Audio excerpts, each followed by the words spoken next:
The Joe Rogan Experience. Right now, you have progressives who are funded by ActBlue, right? And I've proven this. We traced all their money.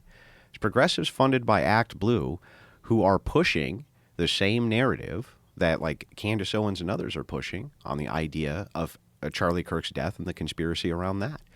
So they're absolutely being paid to push this?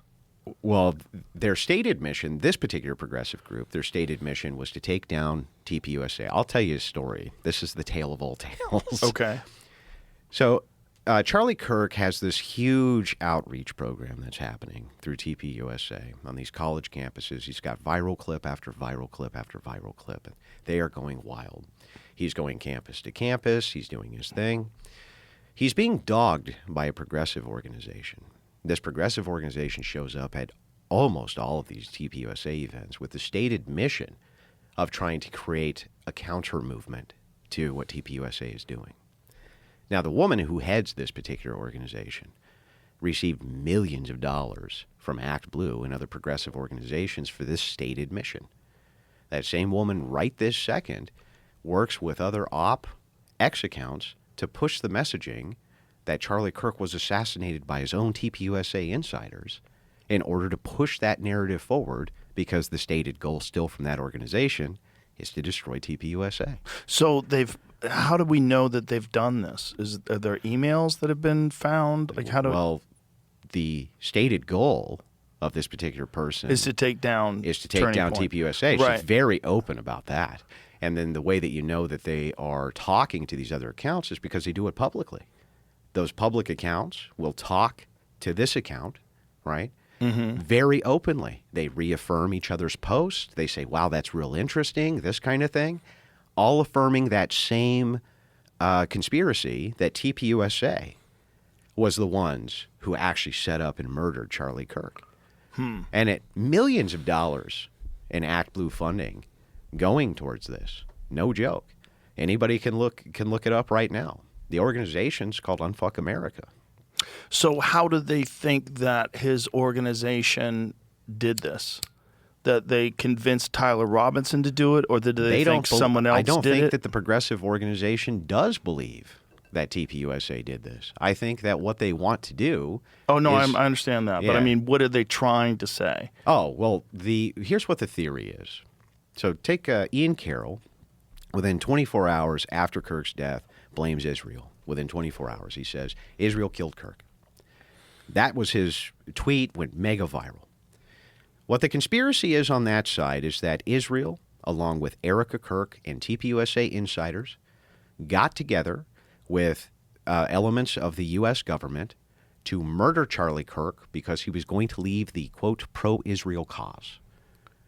That's what the theory is. Right. And that he was either murdered, some of them say with a microphone exploding, some of them say with there was a second shooter, and Robinson's a patsy. It all depends on which theorist you're talking to. But they all work together in the same unison from a single camp, which is interesting.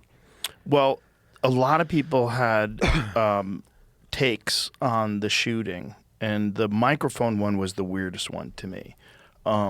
It's weird because there's no, the shirt is moving, but also a bullet is going how many feet per second, whizzing through the air? Do you understand? Splits air. Yeah. So where's the air going to go? People don't understand that. You know what got me, though?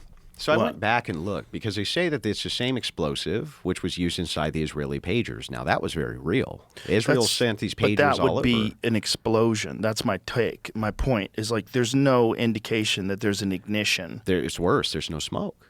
Right. There's no now all the Israeli. If you pulled up right now one of these Israeli pagers going, because there's tons of videos of them. Oh really? Let's watch. Yeah. Let me see some Israeli. You're going to see pagers smoke blowing off. There's smoke.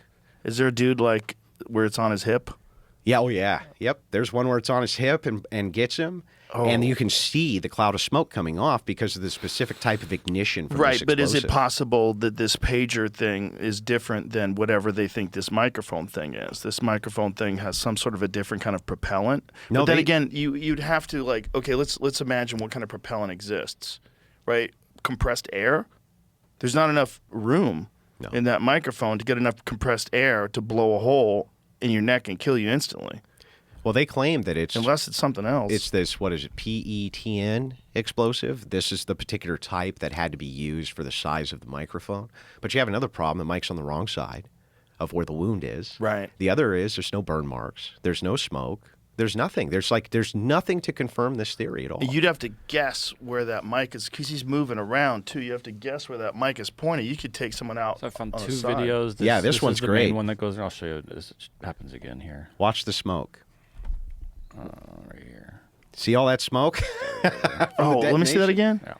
Watch all the Dude's smoke. just chilling, and boom! Look at all it that blew up smoke. in his bag, though. Yeah. Yeah. So a lot of them, like, they didn't die. They go to the hospital and they're just like, hurt. Probably because they had it in their bag or And I something. found one other video here. Bro, these guys are going I to be think it's carrying this around like one. armored satchels.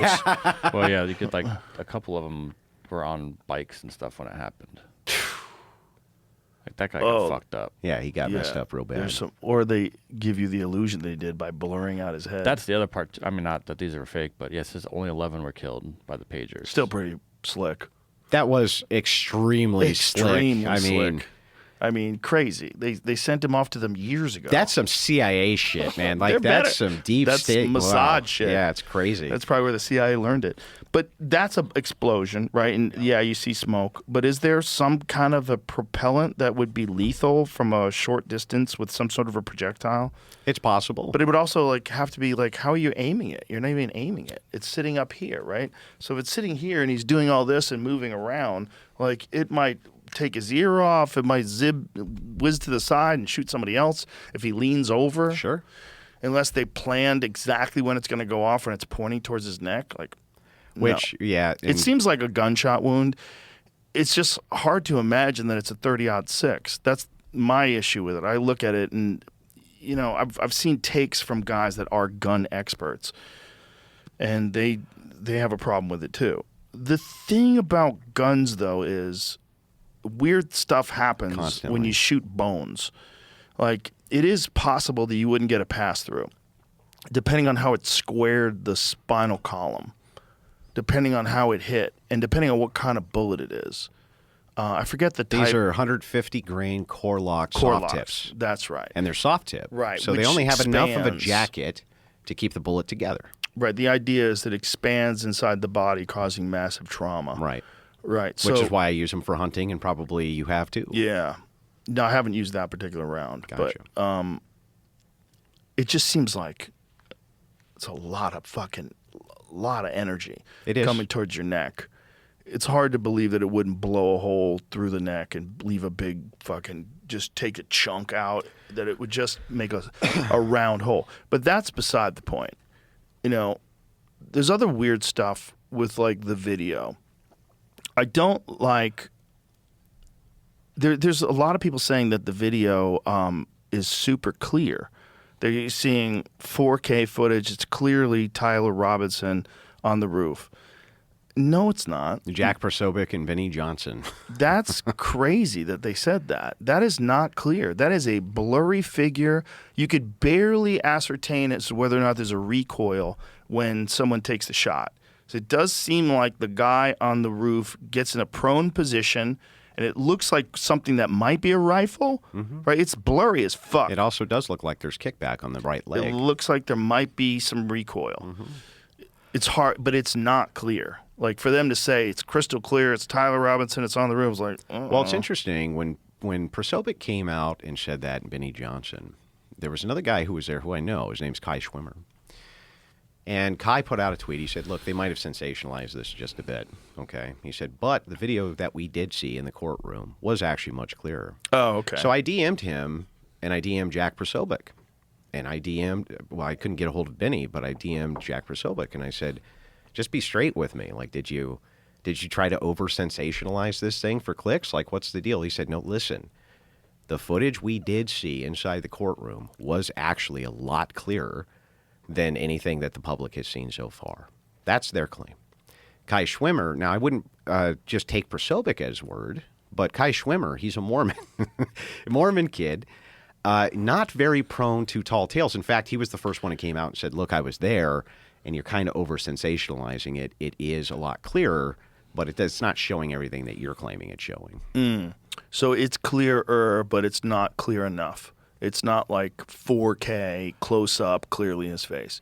The other thing that was weird was the guy in the crowd that jumped up and said, "I killed him." Mm-hmm. That's weird. And that guy, wasn't he at the Boston bombing as well? So he's a professional agitator who's been at tons and tons of these events.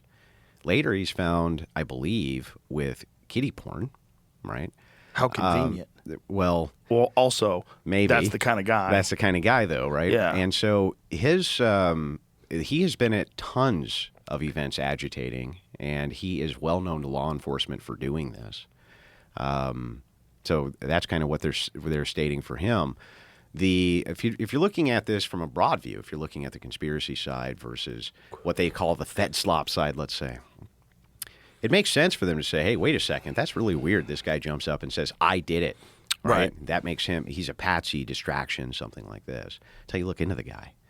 Right. And the guy is a lunatic who's been at many of these events doing crazy stuff like this. That's the thing, is both things can be true. Mm-hmm. Like MK Ultra is real. Also, that guy might just have been a kook who's in the crowd who took advantage of a situation because he's literally insane and he's into kiddie porn. Yeah, well, there's no doubt. One of the biggest kind of false narratives that comes out of this, when I do debates, one of the things I'm trying to structure around is like, I know that we're coming in with a narrative, but I need to understand yours, and you need to understand mine so we can get somewhere towards what the truth is here, right? Mm-hmm. Because you're going to have a frame of which you're viewing the world, a worldview, and so am I. And so everybody has a worldview. We have to figure each other's out to get somewhere. Here with this, one of the most disturbing aspects of it is the people who promote this actually don't want their worldview or their positions to be examined. They only want to examine the evidence from the state. It's like that would be fine, I think, if it was the case that you made no claims past that. Right. So if you just only say, "Hey, I'm not really sure what happened, and I want to really kind of review the evidence, and that's that," I don't really have a problem with that. I think that that's probably healthy. The issue that I run into is when people make claims past that. "Oh, it was an exploding mic. Right. It was 2 different shooters. It was a folding rifle. It was 30-06 couldn't do this." Even though the U.S. Army, remember, the 30-06 used in the M1 Garand was used in World War II, and then it was used in Korea. Before that, we had the 03 Springfield. It was used heavily in World War I, World War II, and again in Korea. The U.S. Army has studied 30-06 entry wounds in depth and produced many manuals on it explaining how cavitation works with 30-06 and that the bullet doesn't always penetrate. And that's with full metal jacket rounds that are designed for maximum penetration, not 150 grain core locked coming out of an antique rifle, essentially. It could easily split up very quickly. And that's why they ended up pulling fragments out of Charlie. It wouldn't surprise me if when we have all of the data from the coroner report that he has tons of shards all throughout his chest, all throughout his entire, because they were saying that there's trauma inside the chest, which would make sense if the bullet split up here. Right. It would create all sorts of fragments down in the chest.